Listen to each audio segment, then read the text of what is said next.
Hello everyone and welcome to this video. Imagine you've just landed a gig as a data scientist for your friend, who's been meticulously tracking their daily wellness stats over the past year. They have 3 burning questions. Do they walk more on days they feel energetic? Does better sleep cut down on tired days? And how consistent is their water intake? Let's dig into this data and uncover some insights together. You can follow along with me as we go through this project. Just download the notebook from GitHub using the link in the description below and open it on your computer to try each step yourself. Let's get it started. So let's go ahead and start by importing the necessary libraries. You'll be using Pandas for data manipulation, Matplotlib for plotting, and Seaborn to create some beautiful statistical graphics. I've also set the default figure size and style for our plots to make them look clean and professional. Now let me explain our first step, importing the dataset. It's important to understand its structure so you can see what kind of data you're working with. I'm going to load the dataset from a CSV file into a Pandas data frame. Then I'll display the first few rows to get a quick overview of the data. The dataset includes various daily metrics like steps, distance, calories burned, active minutes, sleep hours, water intake, and mood. Let's examine the columns, their data types, and check for any missing values to ensure your analysis is accurate. I'm going to use the info method to display a concise summary of the data frame. This will show you the number of entries, the data types of each column, and whether there are any missing values.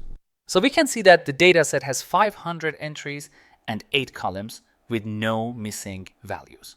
The date and mood columns are object types, while the others are numeric.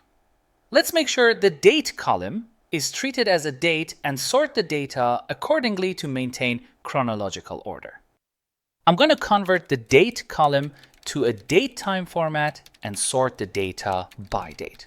This ensures that your analysis respects the chronological order of the entries, which is crucial for time-based data. Now, let me explain how you can visualize the step count over time. This will help you identify any patterns or trends in your friend's walking habits throughout the year. I'm going to plot the daily step counts over time using Matplotlib. This line plot will show you how the number of steps fluctuates each day, helping you spot any noticeable patterns or trends. The chart reveals significant variability in daily step counts ranging from 0 to 20,000 steps. To get a clearer picture, let's aggregate the data by week and see if any patterns show up on a weekly basis. I'm going to set the date column as the index and resample the data by week, summing up the steps for each week. This will give you a new data frame with weekly step counts, which you can then visualize.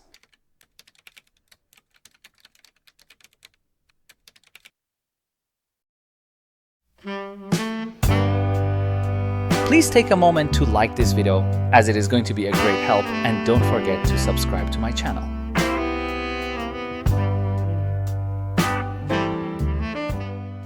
Now you have the weekly step count.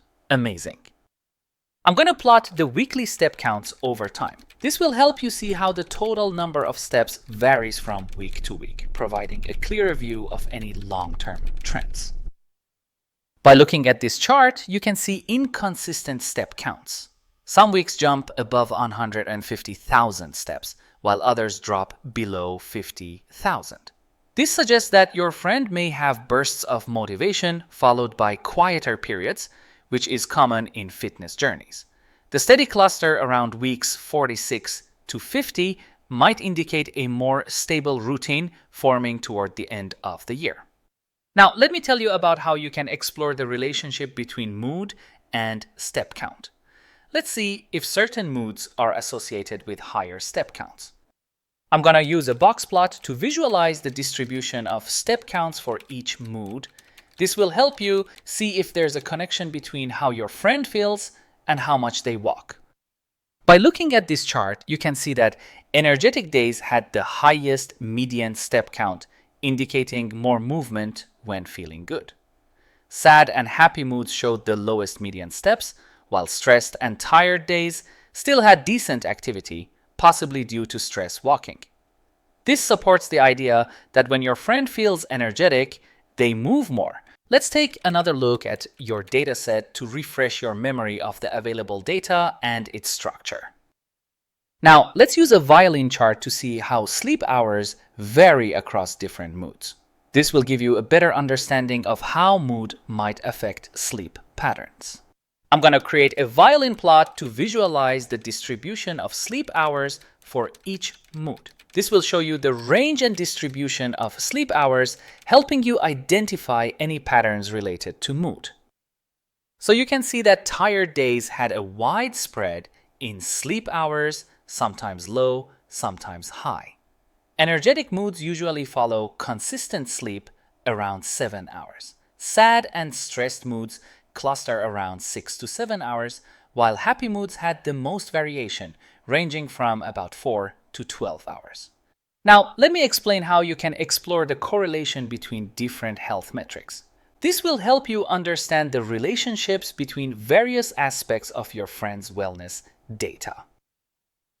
I'm going to calculate the correlation matrix for the numeric features in your dataset and visualize it using a heat map. This will show you how strongly different metrics are related to each other.